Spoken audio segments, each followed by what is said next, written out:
Hello, fellow Movie Crusaders, and welcome to our latest episode of the Weekly Crusaders. My name is Sean Waskrug, with me as always is Brian Michaels.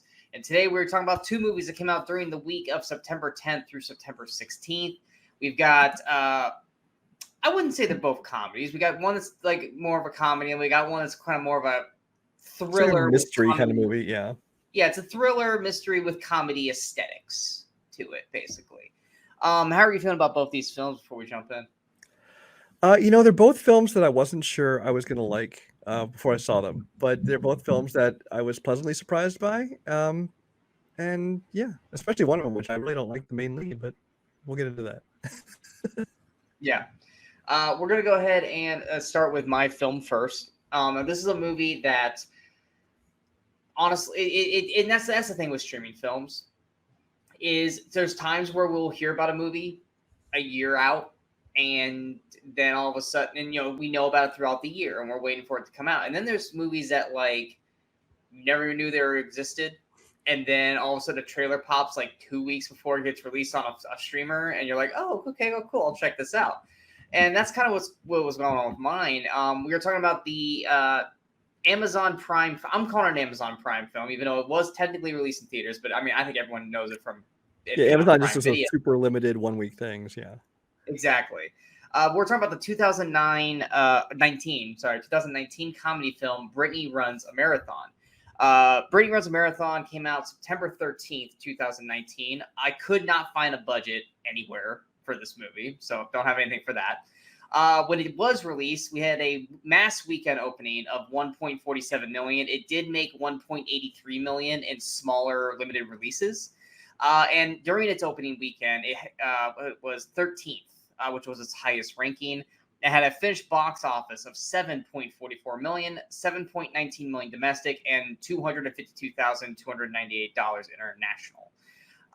Yeah, this was one of those movies that's like, I went into it with relatively lowest of lows of expectations. And that's because I, at the time, was not the craziest fan of Jillian Bell, because I didn't watch Workaholics, or I think the only thing I knew her from was like 22 Jump Street, which she was like okay in, but also like annoying in that role. But it was more or less the story. I heard really good word of mouth about it and all this kind of stuff. And I was like, you know what? I'll check it out. And this was definitely one of those movies that just, I wasn't prepared for it to hit me the way it did with the character and just the story and the journey that the character goes on. Because, I mean, we're basically following the story of Brittany. And this is kind of based on a true story as well. There is an actual Brittany. I mean, there are obviously some liberties taken in the movie, based off the character, but there is an actual friend of the writer-directors, right? It was a friend of the director. Yeah, that's what I said. Because at the very, very end, you actually see pictures of her. But you're following the character of Brittany, played by Jillian Bell. She's kind of I don't necessarily want to be mean and call her a loser, but I mean, she's just a almost 30-something girl who just likes to party, drink, smoke weed. She doesn't really have any ambition. She doesn't really, she just kind of is a jokester. She doesn't really take life seriously. And that's honestly because if you revert back to later in the story, when you start to find out about her past, she's one of those girls that's never really considered an option to men. People kind of treat her like crap. There was her mother left her father. So, I mean, she was kind of having to be the joke or the clown to kind of make him feel good. And so that's just kind of what she reverts to, is being this clown character. But no one ever actually takes her seriously or really holds her in high regard, even her best friend. But when she tries to go to the doctor to like get Adderall just for drugs, he basically tells her, you're obese and you need to lose weight for your health. And it kind of sends a shockwave through her. It's like, it's not like she's like didn't know this, but she really starts to start looking at herself and like looking in the mirror, which everything almost looks like a funhouse mirror every time she does do it.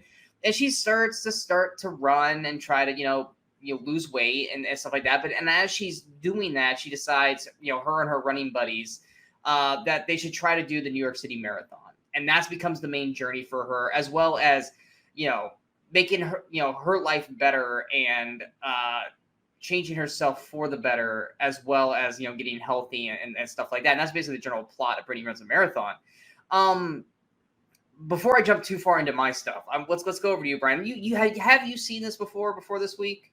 I saw it like when it first hit Amazon. Okay. And I remember enjoying it. My thing is, I remember exactly the same way I felt the first time I watched it was the way I felt this time, because I honestly remembered very little about it. Because this is what was it, 2 years ago? 4 years ago, actually. 4 years ago. Oh, yeah. Pandemic. It doesn't feel. It feels like 2 years ago. No, it's 2019. So I started the movie and I'm like, and there's that first scene with Jillian Bell, like just being stupid and goofy and stuff. Yeah. And I'm just like, oh my God, what am I in for? This is exactly everything I didn't want it to be. It was just painfully unfunny. Yeah. I'm like, this is awful. Plus the fact that early in the movie, I didn't remember this, but I just noticed it this time, especially the really bad fake fat prosthetics that she's wearing. Now she did lose 40 pounds. She did, but there's clearly they also use some prosthetics, especially in the face and stuff like that for some of those early scenes. Yeah, it's very much and that's this is the downside of HD, is you can see everything. I didn't want to say it was like Mrs. Doubtfire, but there was very much like a you could see the puffiness, you could see which parts of her face didn't move when she talked, you could see around the eyes where and it was just a little distracting. But that aside, but those early scenes though, where she was just being the usual Jillian Bell, which like you, I've not been a fan of her. I find her mostly obnoxious, annoying. She was okay in 22 Jump Street, but even she was a little over the top there. Workaholics I had seen her in.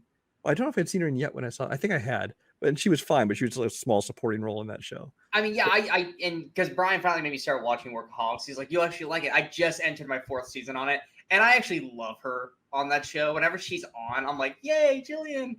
But yeah, before this, I was just like, I usually find her quite annoying. So I start this movie and I'm thinking that it's more of this. But honestly, it doesn't take very long. It's very quickly the tone of the movie changes. Yeah. And she stops being that goofy person. It starts showing, I mean, she can actually act. She shows some emotion to her. You kind of feel for her and her whole journey. Especially some of those conversations of when she breaks down in the apartment of her neighbor, crying and telling her the whole thing.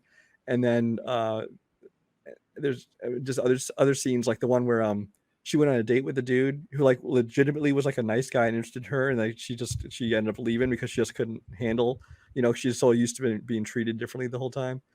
Yeah. And there's scenes like that I thought that she was really able to, convey some emotion and really act and be a good actress in the movie without having to be the over the top, stupid, obnoxious person. I did enjoy the journey of the movie, it kind of showing her whole journey towards, trying to do this marathon. And then there's that scene where you find out that she's not going to be able to run the marathon. And and that's when everything kind of flips.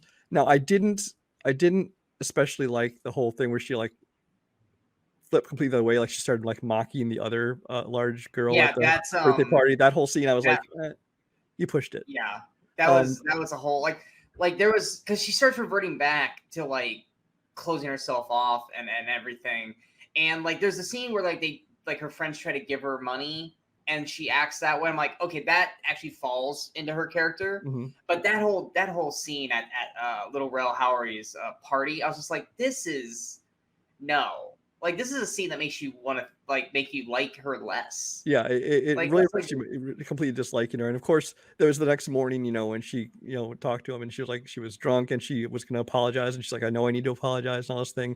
And then when they show the girl's response to her about it, and that kind of, because what you don't want in a movie like this, you don't want the lesson to be, when you're skinny and in shape, life is better for you. You don't want the lesson to be, that yes, fat people have worse lives. So I liked that they kind of showed that this girl's like, I know I think about my body every single day, but I'm okay with it. I am who I am, and I love that about myself. So I kind of, although I didn't like how it got to that point, I liked that they included that message in it.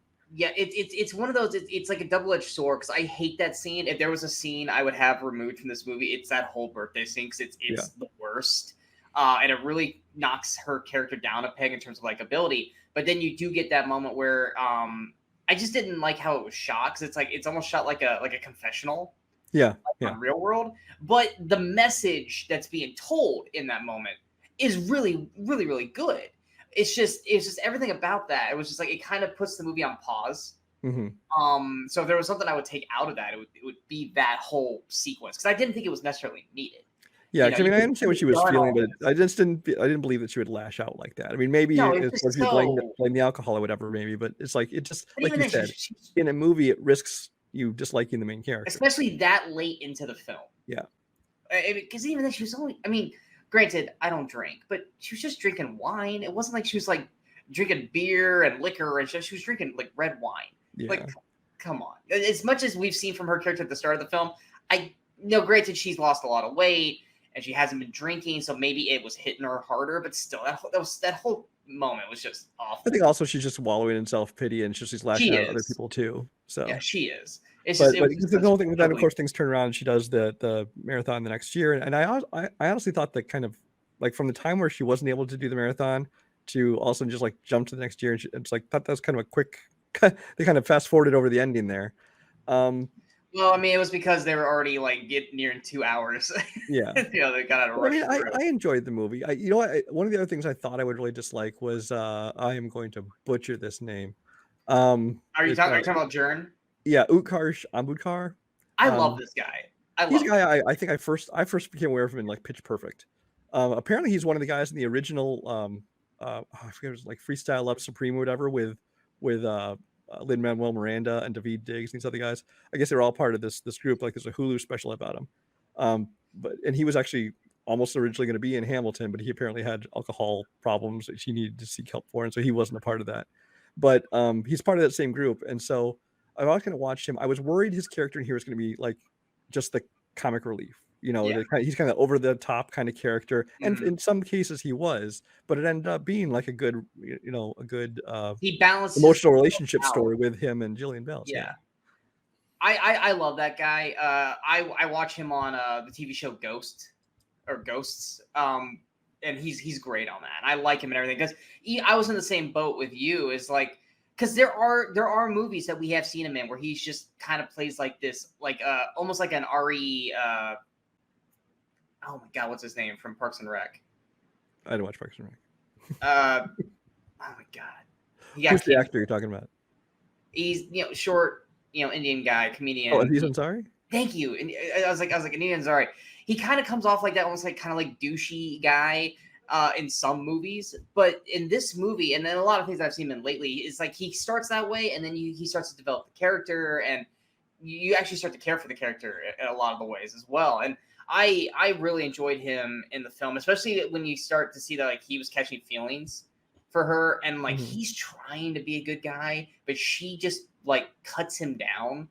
And like there's those moments where he's it's like when she gets injured, he's like, well, get ready to see the fat person because the pounds are coming back from vacation, and he's like, I just want to be treated like a lady again. He's like, or I men held doors for me, and he's like, I'll hold doors for you, and she's like, you're just a boy. I'm just like, I felt that because he just took it, like he didn't like defend himself or anything. He just took it, and I'm just like, damn, like come on, man. That's one thing I really loved about this movie. Is Jillian Bell's great. But I hate to say it, but yes, she's good. Pretty good. She's great in the movie. But the cast around her, like Michaela Watkins is great in her small role. Micah Stock, who plays Seth, he's a medium-sized role, but I really liked his character as like the other running mate. And then of course, Jern, Utkarsh Ambudkar. I loved his character, and I didn't think I was gonna like his character. Like I said, the journey that she goes on through this, and coming from someone who, in case you guys haven't been watching the videos, you've noticed I've lost a considerable amount of weight over the last year because I've also been on my own weight loss journey. I love those moments where you're seeing like she starts to actually start taking notice in the mirror. She starts to feel better about herself, more confident, stuff like that, and she starts to like better herself. Like one of my favorite scenes. It's a tough scene. And she doesn't necessarily like she wins, but she loses at the same time. I love that scene with her and her best friend, where she finally just stands up for herself. Yeah. And she's just like, like you are, you're like, oh, you just always cut me down. You always like, I'm not going to be your fat friend anymore, and she stands up for herself because she has that self-confidence to a point now. And I love that scene, but then her friend does get the dig at the end, which is such a like, don't get rid of your fat clothes. I'm just like, oh my God, I really hated her. That's that bitch. But then she gets her again on the train station. So I was like, I love that she didn't let this friend, like, because there are friends like that will hold you down and stuff like that, because it makes them feel better. You know, like there's that one moment where she's like, "Do you want to run with me?" She's like, "I can't. Running makes me too skinny." And I'm just like, "Oh, fuck off." It's just like, but the everything about this movie, like I said, outside of the one scene that we talked about we didn't like, I really enjoy the film for what it is. Like I say, it starts off. I don't want to say it starts off rough, but the Jillian character starts off rough. But as she gets But on only this, like the first scene or so. It really switches pretty yeah, fast. Yeah. like the first 15 minutes, because she's still kind of being herself. But it's like once she gets to that one moment where she's like, just go one block, you know, which I was like, and like she's running that first block. You see how like they do like that, what's it, like the tunnel vision of like her trying to get to that one end. And I was like, we've all been there. I feel for her character throughout this, you know, come from being a former athlete and then gaining all this weight and then trying to lose it all again. Like, I feel for her character throughout this, and the journey she's going through, and just through her performance and through the writing of the film, just the stuff that she's going through, like that date with the nice guy. You know, there's that one moment where she just they kissed once and she just immediately went to assume the position, is what I'll say. And he's just like, no, you don't have to do that. I was like, well, that's because that's what she knows. Because they set that up earlier in that club scene where that's all the guy wanted, with a quickie in the bathroom. Yeah, and it's such a like sad moment, but then it gets too real for her, and then of course then she starts to fall for Kern, which I love the scene with where he's watching. He's like, Doug. He's like, yeah, Patty Mayonnaise, first boner. He's like, and I was like, that whole sequence right there, I thought was great. But it mostly went over my head because I had never watched that, but I at least knew what show they were talking about. Oh yeah, no, Patty Mayonnaise as a cartoon, like she wasn't, you know, just around that age, yeah, totally. But yeah, I really love the journey they go on. It's an inspirational movie, because I love, if I had to choose like a favorite scene that I love for this movie, like there's a lot of things to like, but it's definitely that moment when she is actually doing the marathon and she cramps up and she's about to basically throw in the towel, and you hear Seth and his family cheering her on. And like those are the moments that get you. Those are the heartstring moments. And then all of a sudden she realizes that she's not alone, and like everyone's there to cheer her on. And it's such a beautifully well done moment. It is kind of, it's not cheesy, but some people could chalk it up as cheesy. But I think it's done the right way. I think it's shot the right way, and it's inspirational enough that, I mean, I remember the first time I watched it in 2019, I was like, fuck, it makes me want to just go run. You know, it's like, I want to go do that. And even as watching it last night, I was like, this movie just makes me want to like go out and like run. I'm not gonna do a marathon. Fuck that. But screw that. But it's such a good film that I think a lot of people maybe not have noticed, because it's on Amazon Prime, and you know, streaming people, you know, it's usually Netflix and Max and stuff like that. And Prime's just like there. You know, Prime, I think, is more noticeable for its TV shows like The Boys and stuff like that, not necessarily for their movies, except for, you know, the occasional ones like Air this year. But Brittany Runs a Marathon is one of those movies I remember, because we were shooting our show at that time. Like, this was right up there as like one of my more surprising films of the year, because I was completely blown away by it. I loved this film, and this is the second time I've watched it, because I watched it the first time and I hadn't watched it since. And yeah, I really, really enjoy this film. It's definitely something that I feel like I should watch more, but it's also one of those things you just have to be in the right mindset to watch it. It's not something you can just pop on and just watch all the time. But Jillian Bell, she definitely made me think of her in a more positive light in terms of her acting performances because of this film, as well as everyone else. And I even like through this, because Michaela Watkins, she's everywhere. But it's like, it made me like go, where's Micah Stock? Like, I went and looked up his IMDb. I was like, oh, he has a lot of like TV and like stuff I never really see. You know, because I actually really enjoyed his character through this. But like I said, it's on Amazon Prime. Check it out. Is there anything else you'd like to add? No, except I just wish that she had capitalized on this more, because I mean, she's had like supporting roles in some things, but most of them not very good movies, like Fool's Paradise and Murder Mystery 2 and some of these things. But it's like she never kind of came back to star in another movie again. And now that we know that she can actually act when she tries to, I'd like to see her do that, you know? Yeah, because I looked at that too, because I was like, I haven't really seen her or anything. And then I looked like, okay, well, yeah, I remember in that. But yeah, she really, and it could have been just because not enough people saw this, you know, and that's probably the big hit. Now, if this had gone like mass release in theaters and not straight to Prime, maybe more eyes would have gotten on her. But then, of course, we went into COVID after this. Mhm. So a lot of the COVID stuff happened. Then once that came back, it was more just trying to get the big stars back on screen and stuff. So it could have just been the product of the time for it. Yeah, That it and her kind of next movie kind of is overlooked. Eddie Murphy's Christmas one, Candy Cane Lane, but I'm worried that she's gonna be back to her usual just like comedic She'll ways in probably that be one. like But a weird kooky yeah, character that's in two, three scenes tops, and then we move on, yeah. kind of thing. But we're gonna move on now to Brian's pick. This is a movie that I had been wanting to see for a while now, and I literally have the Blu-ray, but still have never watched it. And it's just, well, it was one of those where like someone gave it to me. I was like, okay, yeah, I'll take it. I've heard good things, and I just never watched it. But I finally get to watch it because Brian basically is making me watch it.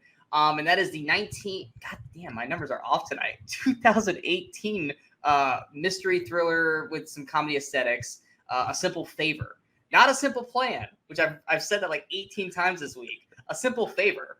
A Simple Favor came out September 14th, 2018, had a budget of $20 million, had a weekend opening of 16.01 million. Probably the first time we ever had this on Weekly or Weekend Crusaders. Opening weekend, it was third, but then actually went up a spot to number 2 in its second week, which was its highest ranking, and had a finished box office of 97.64 million, 53.55 million domestic, and 44.01 million international. Brian, take it away. Yeah, so A Simple Favor, basic story. Anna Kendrick is this single mom. Her husband has passed away, and she takes her son to school. She does this vlogging kind of thing with like advice for moms, would be cooking or crafts, things like that. Yeah. And then Blake Lively is like this big fancy stylish fashion designer, also apparently a functioning alcoholic, and her child goes to the same school.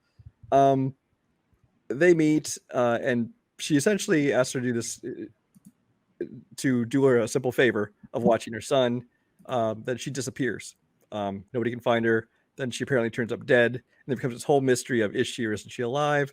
What's the whole story? What's the whole motivation behind it?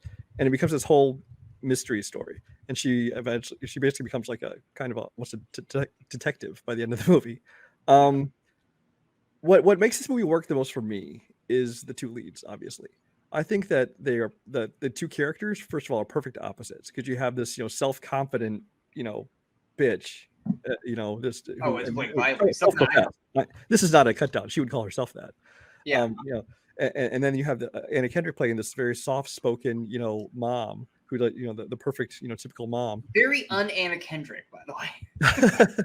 but she played it perfectly. I totally she plays it perfectly. I didn't like it though, because I love Anna Kendrick as she is. They're so different than each other, and I think especially Blake Lively. I think she's probably the best part of this film, just because she is sinking her teeth into this role, because she normally doesn't play essentially the villains, the bad guys of the movies. She's usually the good guy.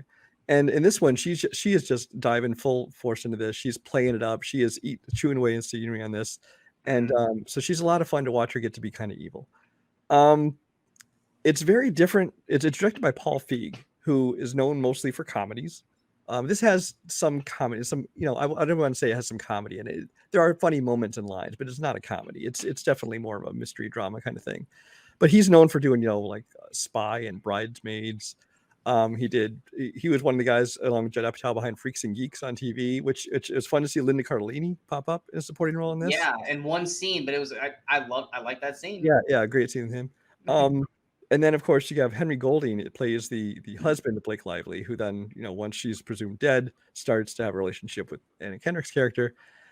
And Henry Golding is an odd one, because it's like I feel like he started off so hot and his career got completely derailed. Now I don't want to say Snake Eyes did it, but Snake Eyes was not a success.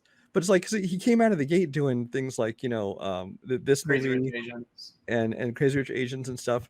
And then it's kind of like done not much since. He popped up in The Gentleman in a supporting role. He was supposed to, there was rumors that he was going to become like the new James Bond and all. Yeah, at one point people thought he was going to be a Namor, but then they ended up casting Tina Huerta kind of forever. So his career got weirdly derailed. I mean, I don't think he's like done. I think he's going to have more to do, obviously. Yeah. But he never really kind of broke out the way I kind of thought he was going to. But the cast, top to bottom, is great. Well, I won't say that. The cast is great. The only characters in this movie I don't really like are the other moms and Andrew Rannells as the one dad, Darren. I love Andrew Rannells though. I love him. He's the original guy from Book of Mormon. I've seen him in other stuff. I like Andrew Rannells, but all three of those characters is just they seem like they were in a different movie. They were in the suburban comedy movie, and Yeah. it's like every time they cut to them, I'm like, okay, can we just back off on this? But that's Paul Feig showing through. Yeah.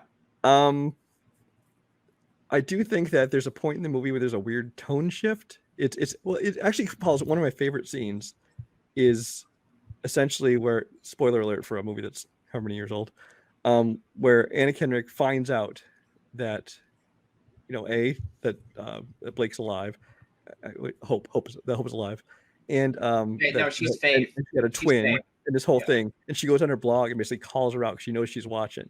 And from that moment on, you see her like just gain this confidence. She's in the car, like rapping along and stuff like that.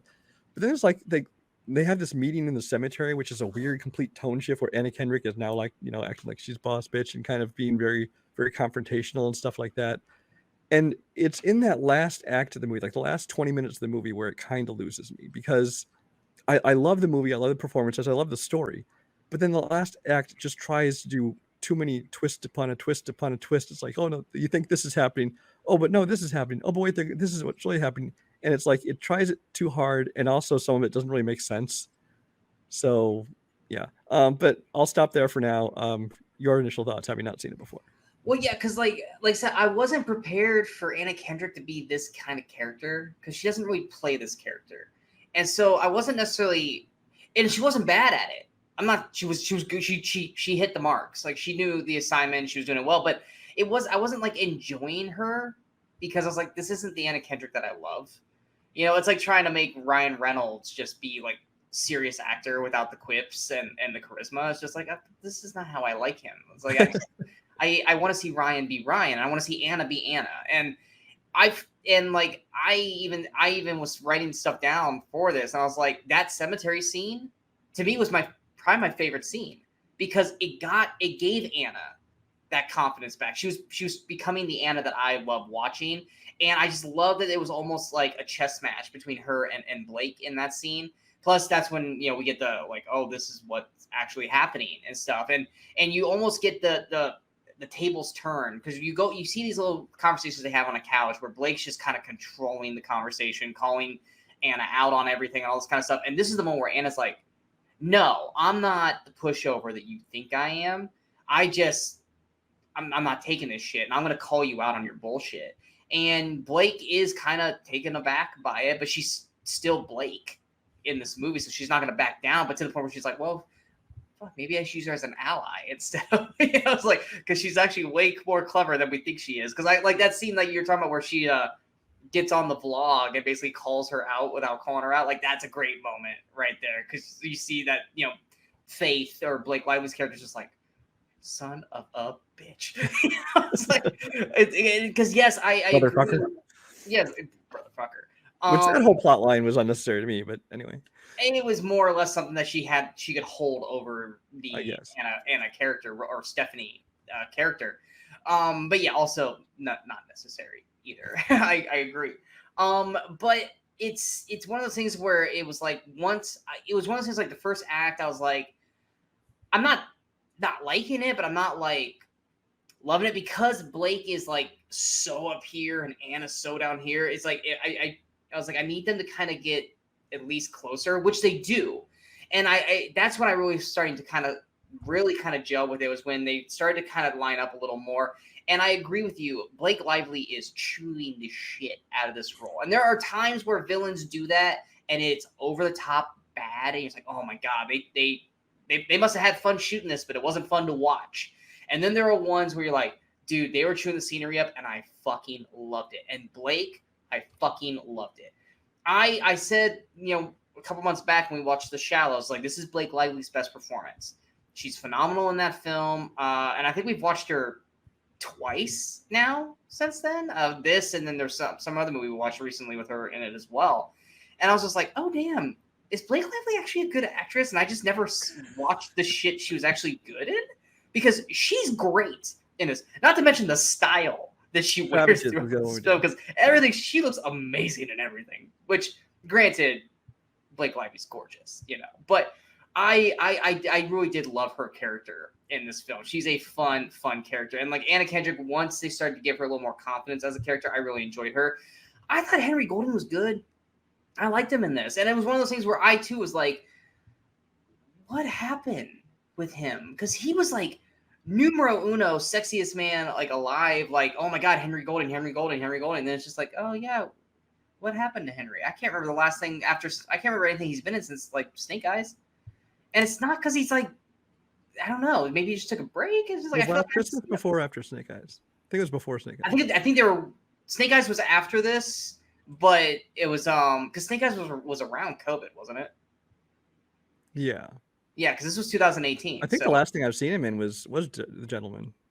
Yeah, and The Gentleman was also around COVID, so like they were right around that like same time frame. But I haven't really heard his name. He hasn't done anything since then. I'm looking at he did some movies that like went essentially straight to VOD, and then it's just like no, it's like dude, you're good. It's like you could be in big stuff, but yeah, while I do love the cemetery scene because I feel like that's where the tables turn, and we start to get more of a balanced scale. I do like the twists and turns at the end, because I was watching, I was like, oh my God, like Stephanie, how did you not have a backup plan? And then she does. You're like, oh, there you go.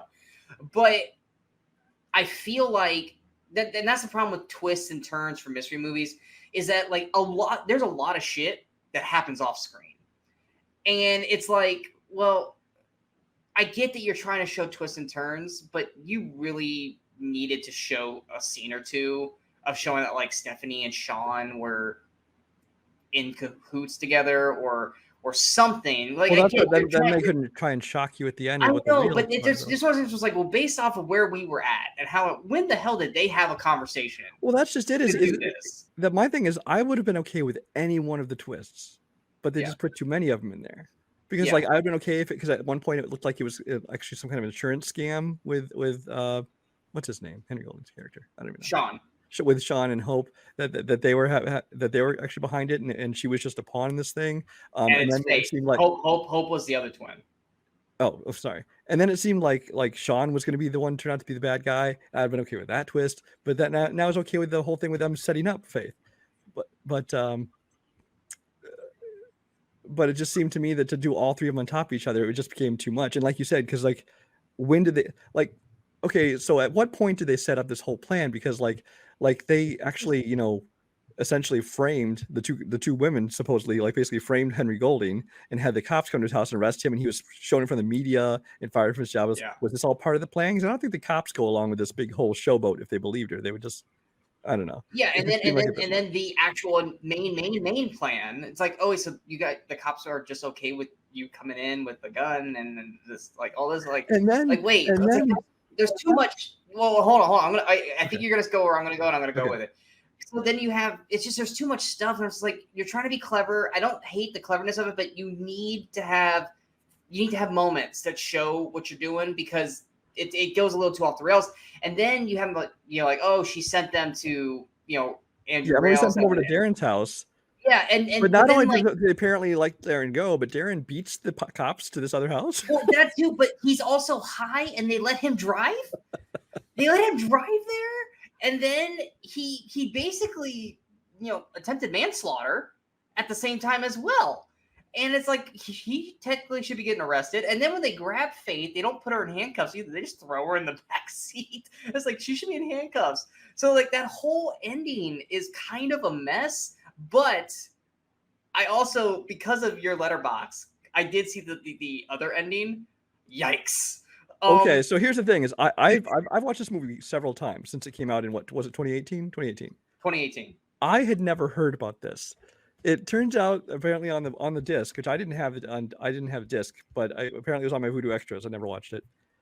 There was an alternate ending to this movie where there is a flash mob at the school, and Sean proposes to Stephanie. To Stephanie, and it's like, okay, first of all, that just doesn't really fit with the whole tone of the entire rest of the movie. Yeah. Even just having the proposal seems like it's an unnecessary thing. It doesn't really fit on the end. And then also, like, where it should end.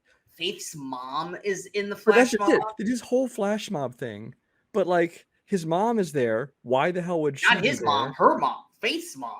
Yeah, it's like it's a whole big giant choreographed dancing proposal. Maybe I could see if he involved the kids and the parents, got them to be part of this thing. But there's the Hope's mom and the cops who arrested him, and the detective who's investigating him. They're part of the flash mob. So it's more just like the cast is like doing this thing. Which here's the thing: is even in the kind of movie where this would work, it would work as kind of a joke at the end, like the kind of thing you see over the end credits, not an actual part of the story. But because it's not just a flash mob dance, it's a flash mob dance followed by this proposal. Then it's like, oh, so this is actually supposed to be part of the canon, part of the actual story that happened, and it makes no sense at all. It makes no sense, and it's like 5 minutes long. It's a long. And honestly, it was fun to watch. It just does not fit in the movie, so I'm kind of glad it's some of the extras. But oh man, apparently test audiences didn't like it. But Well, apparently it was for all the wrong reasons. It wasn't even because it was just stupid. It's because they thought that, you know, she should just be independent. They don't have to have her end up with this guy necessarily, and blah blah blah. But well, yeah, and then whatever. I don't really. And granted, we didn't know they probably didn't know how popular this movie was going to be and stuff, because we're getting a sequel now of this. So I mean, I would have done without the end credits explanations of the characters, like where they are, you know, oh, this is what happened with Stephanie, this is what happened with Sean. Yeah, and she starts a detective agency too, and I'm not sure I buy that. Yeah, it's like she's getting her own like talk show, and then she opened a detective agency and she solved like 30 cases, and like Sean and Nikki are like elsewhere. He wrote another book and based off of this, and like people didn't buy it, or they said it was too outlandish, but you know, him and Nikki are fine. And then Faith's in jail doing really well there and stuff, and it's like, and happily ever after. It's like, so what's the sequel gonna be? It's a sequel because the sequel was with all of them, right? Or is it a brand new story? I don't know. Apparently there was a follow-up book, I think, because this is based on a book. I assume it's going to be based on the follow-up book, but I don't know anything about it. I'm kind of purposely going in blind because I don't know. Yeah, because I mean, it's just one of those things where it's like. But I assume Anna Kendrick's in it. I assume Henry Golding's in it. The question is Blake Lively. For some reason, would they need her for some reason to get in the story? And if so, it almost feels like just an excuse to put her back in the sequel. But at the same time, it's like, if you make it without her, is it really a sequel? I don't know. I don't know. It's just it's weird. Well, I guess we'll have to. We could trust them that they know what they're doing, kind of thing. But yeah, it's just it was stylish. I liked a good chunk of it. I didn't hate all the twists and turns at the end, but it got to a point where it's like, okay, when did they have this conversation? How did they plan this? Like the one detective guy, I thought he was like a private eye, you know, because he just showed up with Sean one day, and I was like, oh, he's a private eye, and I was like, oh no, he's an actual detective. Oh, okay, I didn't even realize he was an actual cop until he started grilling, you know, Anna Kendrick's character. But I mean, it was one of those things where it's like, I enjoyed it. I really did. I actually really liked it for what it was. I thought Anna Kendrick and Blake Lively are fantastic in the films. I think they both knocked it out of the park. I think Henry Golding is solid in the film. The kid actors aren't great, but most kid actors aren't. And yes, the bickering mothers and Andrew Rollins, they're in a different film, but they're also just like only in a few scenes. It's not to the point where they detriment the movie, except for the very, very end, where it's like, what the fuck are you doing? Like, as much as I love Andrew, when he popped in, I was like, no, that's Paul Feig can't get out of Paul Feig's way. Yeah, you know, that's like, we got to do something funny, and it's like the line he delivers, everything about that. Well, that's the thing is, aside from like, because I love Freaks and Geeks, but that was more Apatow than Feig, I think. I've not really been a fan of Paul Feig. Most of the stuff he's done, you know, I love Spy. I'm not a fan of Spy. He's done some movies like Company Miners and things, so I'm kind of like, whatever. But I mean, I don't dislike the Ghostbusters remake, which we won't talk about that. It's not. It doesn't deserve the hate it gets, but it's not good. But it's not good. Fine. But he's doing this one, and I'm like, okay, he's doing something completely different, and he's actually succeeding at this. I like what he's doing, especially the style he's bringing to it, because everything looked amazing, from costumes to the way it's shot and colors and everything. It had this like, and I'm not going with it in terms of the sexual part of it, but it almost had almost like a 50 Shades kind of glow with Gone Girl kind of glow to it. With the music and the style, like I liked how everything looked. I thought everything looked fantastic, like visually. Yeah, I actually compared it to somebody. I used 50 Shades mixed with Don't Worry, Darling, because it kind of had that same kind of feeling to it.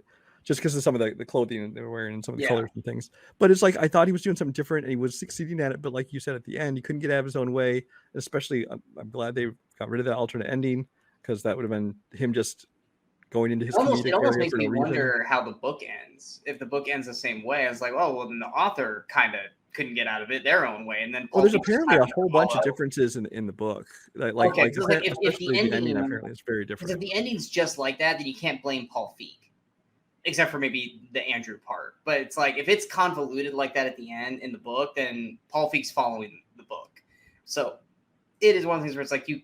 That's the kind of thing you have to toe with directors and that are doing book adaptations. It's like when something doesn't work well, it's like, was that in the books? If that's in the book, you can't blame the director because if they change it, then they're pissing off the book fans, and if they're following it, then they're appreciating the book fans, but then they're pissing off the people who've never read the book, and it's like it's a slippery slope kind of thing. But if that's not how the book ended, then yeah, that's all Paul Feig. But yeah, no, I thought it was great. It made me appreciate Blake Lively more. Because I always chalked her up as like, yeah, she was great in The Shallows, but she's not good in much else. And now it's like, oh damn, Blake Lively's actually becoming like a surprise. Like, and she doesn't really act much anymore because her and Ryan Reynolds. But it makes me like want to see her in more stuff. But then it's like I've seen other things she's in. And it's like maybe it just depends on the script and the director. I don't know, but like when she's on, she's on, and when she's not, she's not. Anything else you'd like to add? No, although this one is also on Amazon Prime. Yep. So if you watch them both this week, we never get to watch them both. Yes, that's how I watched them. I watched them both on Prime. But we hope you guys enjoyed this episode. If you guys did, go ahead and hit that like, share, and subscribe button to the channel so you guys stay up to date with all the latest videos that pop up on the Movie Crusaders. And of course, don't forget to follow us on all the social media outlets you see below. Coming up next, we'll be back again next week for our latest episode where we talk about 2 movies that came out during that week. Mine is a cop film that I have not seen it since it came out because it hit me so hard. Will it still hit me that hard when I watch it for the first time in probably like almost 10 years? I don't know. We'll find out. And Brian's third or fourth appearance of one of the people that we've covered here on this show. Yes, it is. And Brian's movie is a movie that literally I have never seen, but I've heard the damn joke a million times in the last like 5 years because of Brian. So I don't know if it's going to hit me the way he's expecting it to hit me, but we'll find out.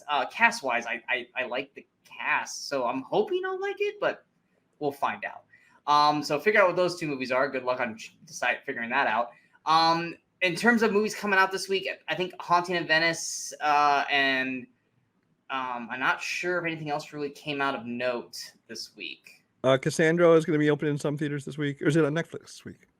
No, it's theaters this week and then Prime next week. And then Netflix also has Love at First Sight with Haley Lou Richardson, and then the Black Dynamite spiritual sequel, Outlaw Johnny Black from Michael Jai White's coming out in limited release. But that's it for theaters. Which I'm not getting any of that shit. I mean, I'm getting Haunting in Venice, but I'm not getting any of those. Which, like I said, weekend, the Dark Knight trilogy is coming back to theaters in a lot of places, so go see those on the big screen again. And unless the reviews are stellar, which I haven't heard anything yet, I'm not checking out Haunting in Venice. Like you've tricked me twice now. I still never watched Death on the Nile. Yeah, Death on the Nile was a droll. So unless the reviews are stellar, I'm not checking that out. But like I said, we'll be back next week for the latest episode of this. And then in 2 weeks, we'll be redropping our Halloween episode from last year where we both picked movies for each day of October based on a topic for you guys to watch for all your horror goodies and everything like that. We're almost through September. We're going to be having some movies worth talking about again in terms of like new releases. A lot of it's more streaming because, like I said, when Cassandra comes out, I'm definitely going to have a review for that. Of course, more movies are getting trailers that we just talked about on our fall preview. That we didn't get to talk in detail of because we didn't know. So we are definitely seeing more of a outline like, oh, okay, this is the movie now. We know what this is. Like, oh God, what was it? We just talked about it. Killer. Totally Killer. Totally Killer, which Brian and I were really, really excited for. And then we saw the trailer. We're like, And it might still be good. The trailer didn't blow me away. Just saying. Yeah, it didn't blow me away, but I'm hoping that because that was one we described as like it felt like a Christopher Landon film, which made us happy. But yeah, we'll see. It didn't really blow us away. But isn't next week No One Will Save You? No One Will Save You comes out 22nd. Right? Yes. Yeah, so we got that next week. We will definitely be talking about that. If not both of us, I will, because that is one trailer that we actually both were relatively excited to see. More importantly, that, the 22nd is the Continental hits Peacock. Just saying. yes. Because honestly, this week or the last couple weeks, it's basically just been me getting excited to watch Ahsoka because there hasn't been really any movies to get excited about. So it's just been basically me watching Ahsoka every week and being excited. Which Brian and I have similar but differing opinions on that. Which maybe we'll do like we did last, or was it 2 years ago when we did like End we of talked show about like kind of thing. She-Hulk and House of the Dragon and stuff. Maybe we'll do an Ahsoka show once the season ends. Just so we have some more content for you guys because it's been very dry the last month. But until next time, we are the Movie Crusaders. I'm Sean Wasserkroot. That's Brian Michaels. And until next time, in case we don't see you, go watch some movies and go have some fun.